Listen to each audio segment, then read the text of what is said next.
Hello, procrastinators! This week, video game companies geared up to throw themselves at E3 with the same ferocity that John Cena did up China's arsehole. There's been so much news that I can't keep up with what's been announced. What's a leak and what's a 3am fever dream brought on by eating too many gluten-free Bakewell tarts? Fuck, I'm hearing that Nintendo are minutes away from revealing the Switch Pro, but I record this on a Friday, so...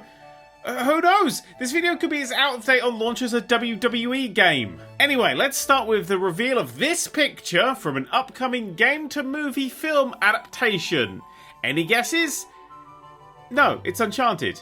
And one of these men are playing Nathan Drake. Any guesses?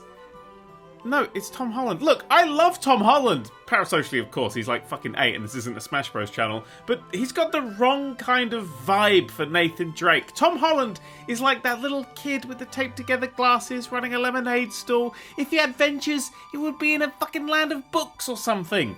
Nathan Drake is a charismatic cunt. You know, someone who would smile, charm, and murder the shit out of you to get what he wants. Even the quip style is different. Spider-Man punches a baddie in the face and goes, whoops, sorry, go back to further education or something. And, you know, Nathan Drake would stab somebody in the teeth and scream, your family is next, into the gums. That charisma does a lot of heavy lifting. And there's only two people I would cast as Nathan Drake. The first is Nolan North, because, you know, he is Nathan Drake. And the second, well, it's obvious.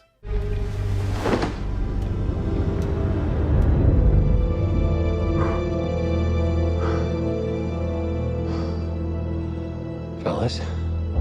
Fucking Nathan Fillion, seen here as Nathan Drake in a really nice fan film from a few years back. It's not often that casting has a right answer, but here it is. Robert Downey Jr. is Tony Stark, J.K. Simmons is J. Jonah Jameson, and Nathan Fillion is Nathan Drake. Anyway, hopes aren't particularly high for the Uncharted film, are they, for any game-to-movie adaptation. Mark Wahlberg in the back there is playing Sully, for fuck's sake, and a few months ago Tom Holland did an interview and said he didn't like how he played the role.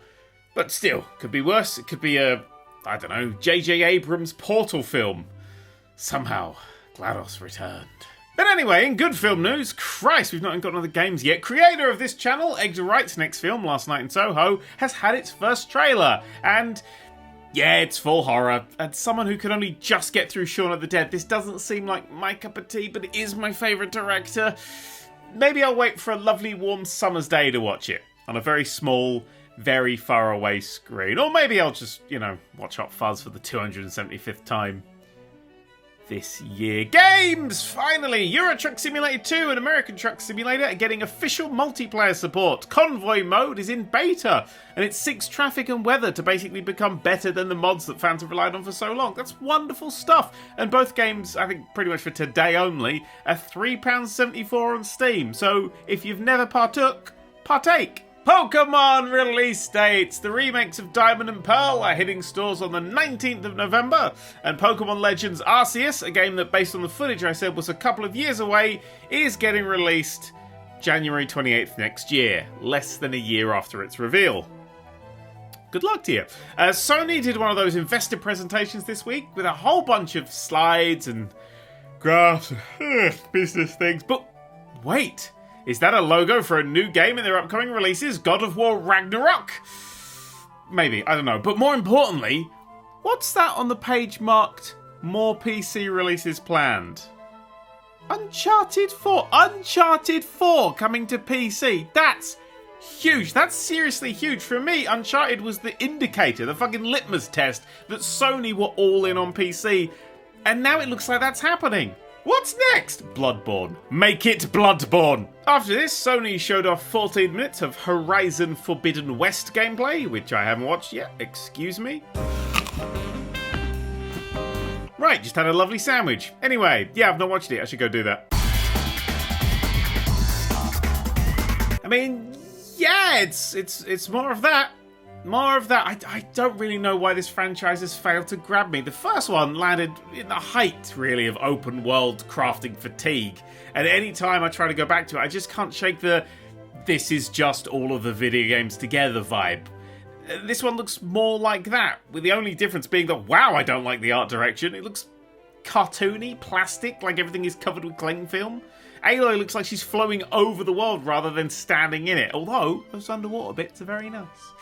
But also, you know, keep in mind that unlike a few of Sony's upcoming games, this one is coming to PS4 as well, so don't expect the final version to go pound for pound with games like Ratchet & Clank when it comes to visuals. Or gameplay. Or charm. Sonic did a 30th anniversary set of reveals, oddly a month before Sonic's actual 30th anniversary, and we now know that Sonic Colors is getting a remake, 2 Point Hospital is getting Sonic bits and pieces, and genuinely brilliantly, the Tokyo 2020 Olympics game is getting a Sonic mascot costume that your Olympian can wear in what is the first proper Olympics game since the much-loved London 2012. Oh, and there's a new Sonic game coming out, but there's so few details on it, it could be a fucking N64 wall texture. Also this week, Far Cry 6 got a gameplay reveal. Admittedly, it hasn't as I'm writing this, but it's leaked, so I can talk about it. And, well, a quick recap of the series so everyone's up to speed. Far Cry 1, set on a tropical island. You're a man with a bright shirt who complains when enemies pick you off from 50 miles away. Also, mutants. Far Cry 2, set in Africa. You have malaria and enemy cars sound like monsters. At the halfway point, the map doubles in size and you give up. Also, gun jamming and fire. Far Cry 3, set on a tropical island. You play as a gap year student who goes insane and kills his friends. Also, boobies. Far Cry 4, set in the mountains. You give up really early because it's just 3 again, only boring. Also, secret ending. And Far Cry 5, set in America. You give up because the fun yet dumb as shit gameplay keeps getting interrupted by one of the most terrible stories ever to be told. Badly. Also, the exact same secret ending for some fucking reason. So, what was once an interesting series has now fallen slowly into disrepair, but Far Cry 6 might turn that around. The footage I've seen seems to have that a little touch of that Far Cry 2 grit and dirt that this series missed so very, very much. Oh, sure, it's got a gun that fires discs, and oh, sure, those discs are CDs, and oh, sure, those CDs have the Macarena burnt on them, and oh, sure, the Macarena plays every time you have the gun out. Ah, shit. Well, as long as the story stays out of the way this time, at least it has co-op, and co-op turns 5 out of 10s into 9 out of 10, so fuck it. I'm slightly excited. Finally! Is it finally? Let me just refresh. Gaming sites. Yes, finally! Dying Light 2 was revealed this week, 3 years after it was originally revealed. No idea what happened there. And yeah, the original Dying Light was a game I slept on for the longest time before realising it was a seriously satisfying zombie face smasher. Well, I played it in co-op, so it could actually be anything from a middling to great zombie face smasher, and Dying Light 2 is more, with a focus on, you know, restoring humanity's lost city, and bizarrely no guns anymore. Apparently they were all thrown away after a world war, with nobody thinking that maybe they should keep some around for, you know, the zombies. Anyway, the game is out in December, probably. Well, 2022 probably, but it's games like this. Anyway, it doesn't matter. Finally, this fucking video is over. So if you'll excuse me, I'm gonna go make another sandwich. Bye.